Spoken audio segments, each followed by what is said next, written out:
पिता बैल की मौत। बैल चांद अपनी पत्नी चांदनी और अपने बच्चे मिनकू के साथ अपने मालिक राम जी के साथ रहता था। लेकिन चांद को थोड़े दिनों बाद फिर से इसी बात का डर सताने लगा था कि कहीं मालिक और उनकी पत्नी का मन फिर से ना बदल जाए। अच्छा दाम मिलने पर कहीं मुझे फिर से किसी और को ना बेच दें, क्योंकि चांद को अब इंसानों पर से भरोसा बिल्कुल नहीं रहा था। ए जी, क्या हुआ है? 2-3 दिन से देख रही हूँ, आप कुछ परेशान लग रहे हैं। ऐसी क्या बात है? आप ना चारा अच्छे से खा रहे हैं, ना पानी पी रहे हैं। मुझे नहीं बताएंगे तो फिर किसे बताएंगे? चांदनी, मैं सोच रहा था कि मैं तुम्हें और अपने बच्चे को लेकर यहाँ से आज रात को ही निकल जाऊं। क्यों जी, आपको फिर शक हो रहा है क्या मालिक पे कि वो हमें अलग कर देंगे? हाँ, क्योंकि भरोसा एक बार में ही टूट जाता है और बार बार भरोसा नहीं बनता। इस बार मैं अपने परिवार को लेकर कोई रिस्क नहीं लेना चाहता। और रात के अंधेरे में ही चांद अपने परिवार को लेकर वहां से बहुत दूर चला जाता है। मीलों दूर चलने के बाद चांद को एक सुंदर सी जगह नजर आई। अपने परिवार संग चांद ने वहीं अपना एक सुंदर सा घर बनाया और अपने परिवार के भरण पोषण के लिए रिक्शा चलाने का काम करने लगा। चांद खूब सारी मेहनत करने की सोच रहा था। अभी मुझे खूब सारी मेहनत करनी होगी, अपने परिवार की सारी जरूरतें पूरी करनी होंगी। कभी किसी चीज की कमी नहीं होने दूंगा अपनी चांदनी और बच्चे को। इसके लिए मुझे खूब सारी मेहनत करनी है। हाँ। फिर एक दिन चांदनी जब सुबह नहा के तैयार होने लगी तो वो देखती है कि उसकी बिंदी ही खत्म हो गई है। अरे ये क्या, मेरी तो बिंदी ही खत्म हो गई है। कोई बात नहीं, बिंदी नहीं लगाऊंगी तो कौन सी बदसूरत लगूंगी।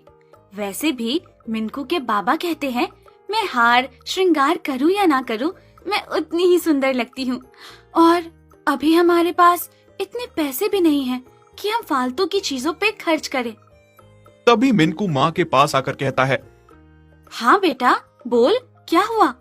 मैं अभी अभी पड़ोस के एक बच्चे के पास खिलौने देख के आया हूँ। माँ, मुझे भी खिलौना चाहिए। मेरे पास तो एक भी खिलौना नहीं है। बेटा देख, तेरे बाबा पूरी कोशिश कर रहे हैं ना हमें बेहतर जिंदगी देने की। अभी हमारे पास इतने पैसे नहीं है बेटा कि हम कुछ भी खरीद सके। जो कुछ भी था तुम्हारे बाबा ने रिक्शा खरीद लिया। थोड़े दिनों में काम अच्छा चलने लगेगा, फिर तुम्हें तुम्हारे बाबा बहुत सारे खिलौने लाके देंगे। और बेटा, जरूरी नहीं होता जो लोगों के पास है वो हमारे पास भी हो। ठीक है माँ। पीछे खड़ा चांद चांदनी और मिनकू की सारी बातें सुन लेता है और बहुत दुखी होता है। मैं कैसा पिता और पति हूँ जो अपने परिवार की जरूरतों को भी पूरा नहीं कर पा रहा हूँ। उस दिन चांद ने खूब मेहनत की, देर रात तक रिक्शा चलाता रहा और उसी दिन अच्छा धन कमाया। उधर चांदनी चिंतित थी, चांद को आने में देर हो गई थी। उसकी नजरें तो दरवाजे पर ही टिकी हुई थी। तभी थोड़ी देर बाद चांद घर आया, हाथ में कुछ तोहफा लेकर आया था। कहाँ थे आप? इतनी देर क्यों हो गई आज? आपको पता है मन में अजीब अजीब ख्याल आ रहे थे। अरे भाग्यवान, इतनी चिंता क्यों करती हो? आज से तो मैं इसी समय आया करूंगा। शाम के समय कमाई अच्छी होती है, सवारी शाम के समय ही मिलती है। और आज देखा मैं कितना धन कमा के लाया हूँ और तुम दोनों के लिए भी कुछ लाया हूँ। बाबा, मेरे लिए कुछ लाए हो क्या? दिखाओ दिखाओ। चांद मिनकू के लिए ढेर सारे खिलौने लाया था, जिन्हें देखकर वो बहुत खुश हुआ। माँ देखो, सुबह इन्हीं खिलौनों की बात चल रही थी और अभी बाबा मेरे लिए वो लेकर भी आए। कितने अच्छे बाबा हैं। फिर चांद पैकेट में से बिंदी निकाल के चांदनी को देता है। अरे आपको कैसे पता था मेरी बिंदी खत्म हो गई है? मुझे सब पता रहता है भाग्यवान, और तुम बिंदी में बहुत सुंदर लगती हो। आप भी ना जी। वैसे क्या जरूरत थी इतना खर्चा करने की? ऐसे ही चांद का कामकाज ठीक ही चल रहा था कि कुछ दिनों बाद रोजाना की तरह चांद अपने काम पे गया। चांद ने कुछ ही दिनों में अपने व्यवहार से लोगों का दिल जीत लिया था। सारी सवारियां उसी के रिक्शे में बैठना पसंद करती थी, पर कुछ बुरे लोगों को ये बात अच्छी नहीं लगती थी और आपस में बातें करते हुए वो कहते हैं, यार शंभू, इस चांद ने तो कुछ ही दिनों में अपना धंधा जमा लिया है। जब से ये यहाँ आया है तब से हमारा काम ठप हो गया है। हाँ यार, तू सही कह रहा है।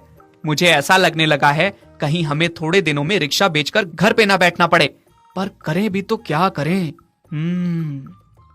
बहुत कुछ कर सकते हैं हम। इसको मार के अपने रास्ते से हटा सकते हैं, पर तुम दोनों अगर मेरा साथ दो तो। यार मैं तो तुम्हारे साथ हूँ, पर इस मुरारी से पूछ लो, मुझे इस पे भरोसा नहीं है। क्या मुरारी देगा हमारा साथ? और इसमें तो तेरा भी फायदा है। नहीं, मैं तुम्हारा साथ इसमें बिल्कुल भी नहीं देने वाला। भले ही मेरा काम न चले, पर मैं अपने स्वार्थ के लिए किसी की जान नहीं ले सकता। मैं तो तुम दोनों को भी मना कर रहा हूँ, ये सब मत करो, ये पाप है। अरे मुझे इस पे पहले ही शक था, ये है ही डरपोक, किसी काम का नहीं है ये। शंभू, अब जो कुछ भी करना है हम दोनों को ही करना है, और वो भी आज रात को ही। चांद की उस दिन खूब कमाई हुई। बाजार से जाते समय उसने मिनकू की पसंद की मिठाई ली और चांदनी के लिए गजरा और गले के लिए हार लिया। रात काफी हो चुकी थी। चांद खुशी खुशी अपने रिक्शे से घर जा रहा था कि तभी दो रिक्शे वाले उसका पीछा कर रहे होते हैं। चांद के एक साइड हरी रिक्शा चला रहा होता है और दूसरी साइड शंभू। चांद देखता है कि ये दोनों उसका पीछा कर रहे हैं। अरे ये शंभू और हरी भला मेरा पीछा क्यों कर रहे हैं? मैं रिक्शा रोक के इनसे पूछ लेता हूँ। चांद जैसे ही रिक्शा रोक के उनसे पूछने की कोशिश करता है, तभी दोनों उसकी रिक्शा को जोर से टक्कर मार के गहरे गड्ढे में गिरा देते हैं। चांद पूरी तरह से जख्मी हो जाता है, जिस वजह से धीरे धीरे वो दम तोड़ बैठता है। चांद ने जो चांदनी और मिनकू के लिए तोहफे लिए थे, वो सारा सामान वहीं बिखर कर रह जाता है। उधर दूसरी तरफ चांदनी चांद को लेकर बहुत चिंतित थी कि वो अभी तक घर नहीं आया। माँ, आप अभी तक सोई नहीं? क्या हुआ माँ? बाबा अभी तक आए क्यों नहीं? मैं तो सो गया था, मुझे पता ही नहीं चला। हाँ बेटा, देखना, आज तो तेरे बाबा को बहुत देर हो गई है, वो अभी तक घर नहीं आए। मुझे बहुत चिंता हो रही है। बेटा तू घर पे रुक, मैं तेरे बाबा को देखने बाहर जा रही हूँ। माँ, मैं भी चलता हूँ आपके साथ। दोनों चांद को ढूंढने निकलते हैं। बहुत ढूंढने के बाद उनको चांद नहीं मिलता। दोनों बहुत परेशान होते हैं। तभी अचानक से मुरारी वहां से रिक्शा लेकर गुजरता है और वो चांदनी और उसके बेटे को देखकर रिक्शा रोक के उनसे पूछने लगता है। भाभी जी, मैं तो एक सवारी को रेलवे स्टेशन तक छोड़ने गया था, तभी लेट हो गया। लेकिन आप इतनी रात को छोटे बच्चे को लेकर कहाँ जा रही हैं? क्या बताऊं भाई साहब, मिनकू के बाबा आज घर नहीं आए तो उन्हीं को ढूंढ रहे हैं। क्या चांद घर नहीं आया? हे भगवान, कहीं उन दोनों ने चांद के साथ कुछ गलत तो नहीं कर दिया?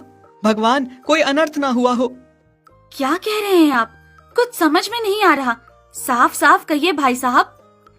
कुछ नहीं भाभी, आप रिक्शे में बैठिए, साथ में ढूंढते हैं। सारे मिलकर चांद को ढूंढने लगे। थोड़ी देर बाद मुरारी को चांद का रिक्शा दिखा। पास जाकर देखा तो रिक्शे के साथ चांद की लाश पड़ी हुई थी। चांदनी के तो पैरों तले जमीन ही खिसक गई। दोनों माँ बेटे का रो रो कर बुरा हाल हो गया था।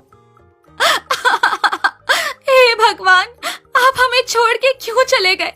हम दोनों आपके बिना कैसे रहेंगे? लाश को वो पीठ पर उठाकर घर ले आते हैं। अगले दिन मुरारी माँ बेटे के साथ चांद का अंतिम संस्कार करवाता है। भाभी जी, मैं आपसे कुछ कहना चाहता हूँ, और अगर ये बात पहले ही आपको बता दी होती या चांद को बता देता तो शायद चांद आज जिंदा होता। मुझसे बहुत बड़ी गलती हो गई। ये आप क्या कह रहे हैं भाई साहब? मैं सही कह रहा हूँ भाभी। मुरारी शंभू और हरी की पूरी बात चांदनी को बताता है। जब चांदनी को ये बात पता चलती है तो वो कसम खाती है गुनहगारों को सजा दिलवाने की, और फिर कानून की मदद से शंभू और हरी को कड़ी से कड़ी सजा दिलवाती है। खुद को और अपने बच्चे को पालने के लिए वो पति की ही तरह रिक्शा चलाने का काम करती है।